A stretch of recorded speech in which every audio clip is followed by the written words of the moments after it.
L'invité de Smart Impact, c'est Mathieu Cornietti. Bonjour. Bonjour. Bienvenue, vous êtes le président de la société de gestion Impact Partners et vous publiez ce manifeste pour une Europe à impact aux éditions Vuibert, 9 entrepreneurs au service d'une transition juste. Et on va donner quelques exemples de ces entreprises que vous avez décidé d'accompagner, de financer. C'est quoi le point de départ d'Impact Partners? Racontez-nous. Ça commence en 2007 avec, je pense, une prise de conscience collective suite aux émeutes urbaines qu'il y a des territoires sur lesquels il y a des enjeux sociaux très forts, que le levier de l'entrepreneuriat peut être utile, en l'occurrence pour y créer de l'emploi.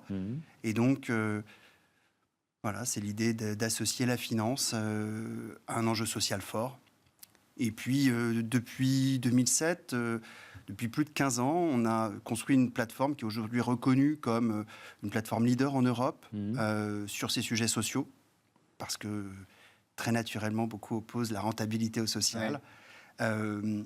On a construit quelque chose d'européen avec des équipes d'investissement à Copenhague, à Francfort, à Milan, à Barcelone. Et puis, on a montré que ça marchait avec des super entrepreneurs. Donc, effectivement, il y a 9 aventures entrepreneuriales qu'on a accompagnées vers cette dimension européenne, parce qu'il y a des solutions, elles existent, pour cette transition juste. Quand vous vous lancez, on vous prend pour un extraterrestre, ça n'existe pas, il y a déjà d'autres business angels ou sociétés de gestion qui s'orientent vers ce choix, ou pas du tout? Non, à l'époque, aujourd'hui, je suis très heureux d'être réinvité dans votre émission. Smart Impact, ce terme d'impact, il est aujourd'hui populaire, utilisé.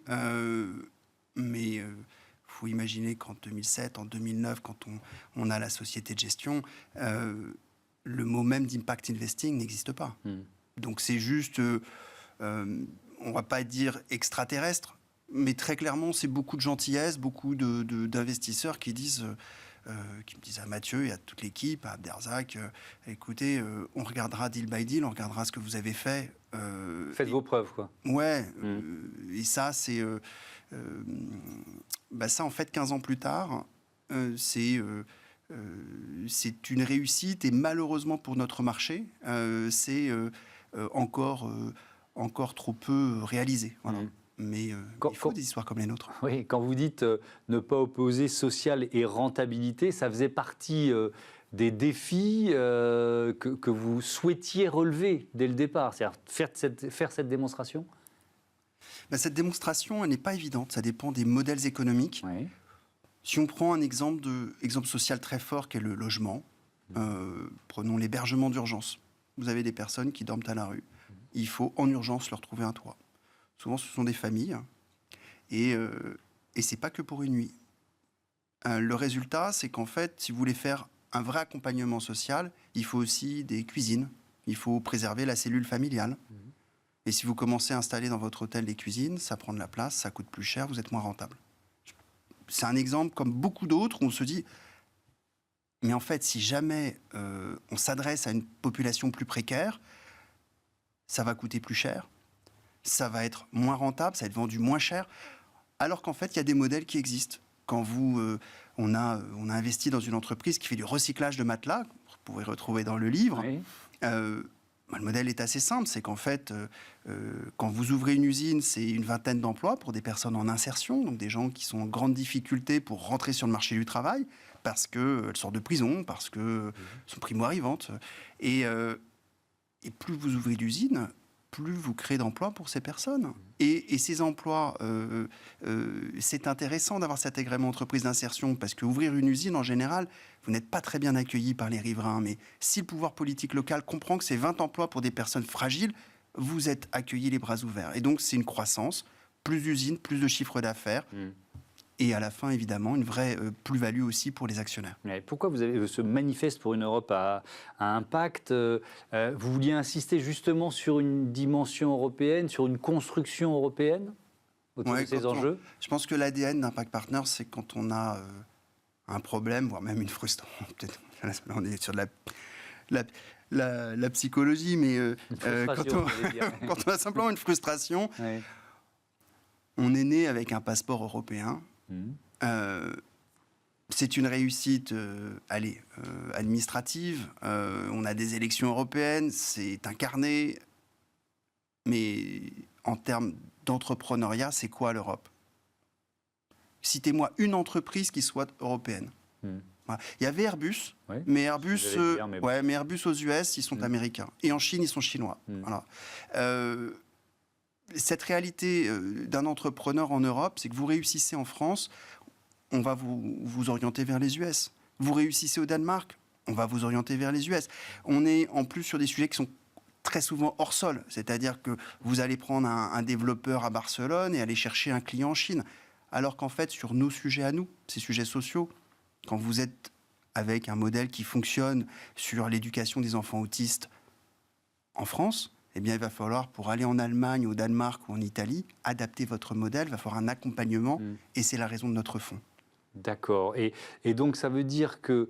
Je reviens sur l'exemple d'Airbus, parce qu'il y a plus de géants européens, mais c'est par manque de volonté politique ou c'est parce que les entrepreneurs ne font pas cette démarche? Parce que si on revient à l'origine de la création d'Airbus, c'est aussi beaucoup des chefs d'entreprise. Ce n'était pas seulement les États qui avaient décidé de créer ce géant européen.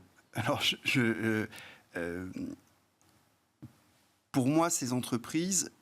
Il y a deux niveaux. Il y a le niveau. Enfin, en fait, pour moi, on n'a pas d'entreprise européenne et c'est un manque parce que cette Europe entrepreneuriale, elle doit être incarnée, en particulier sur les sujets sociaux.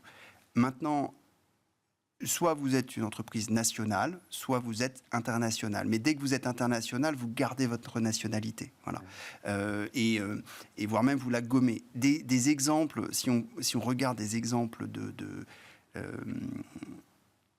je pense qu'il y a une entreprise franco-allemande intéressante qui est Odo BHF, mais c'est le projet d'un entrepreneur qui est Philippe Odo, qui a décidé de devenir aussi, de devenir aussi allemand en Allemagne. Parce qu'en fait, c'est ça le gros défi qu'on relève avec Impact Partners, c'est que être européen, ça veut dire être danois au Danemark, français en France et italien en Italie. Et donc, si une solution marche dans un pays, il faut malgré tout, ce que vous nous disiez, l'adapter dans le pays. On peut prendre quelques exemples que vous citez dans votre livre.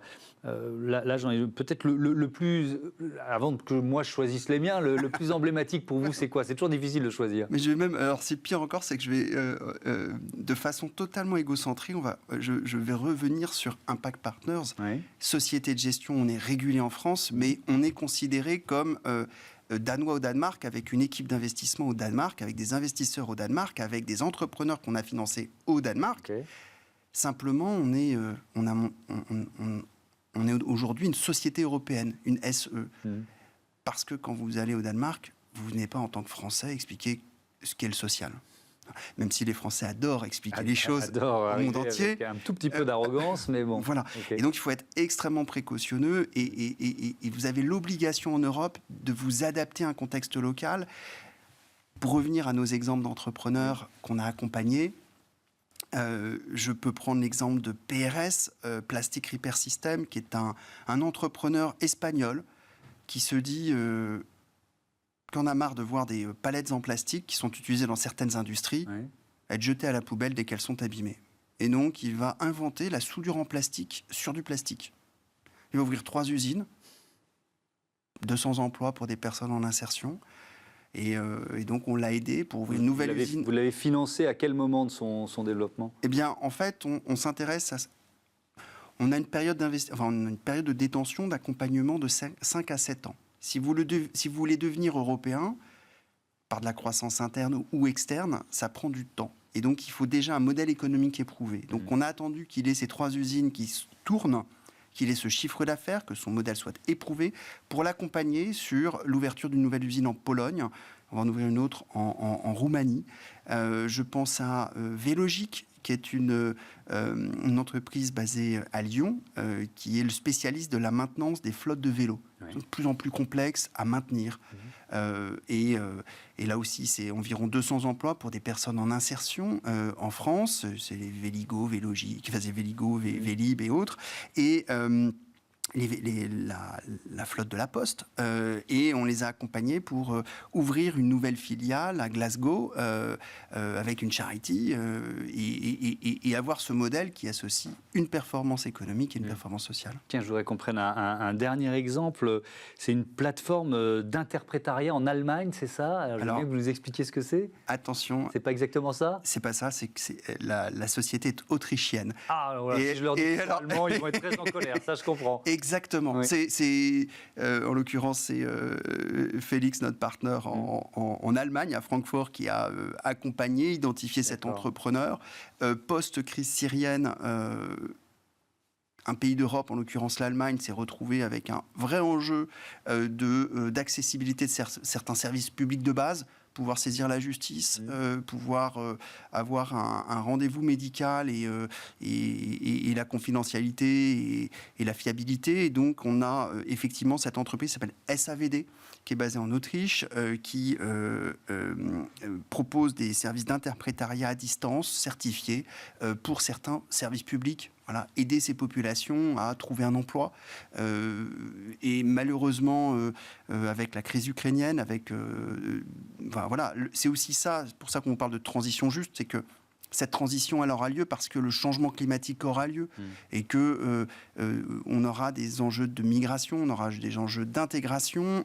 Et SAVD, c'est une solution qui est aujourd'hui présente en zone germanophone et on va essayer de les accompagner aussi pour être présente en Italie. Merci beaucoup Mathieu Cornietti. Votre manifeste pour une Europe à impact est donc publié chez Vuibert Éditions. On passe tout de suite au zoom de notre émission, comment une communauté de communes booste l'économie circulaire.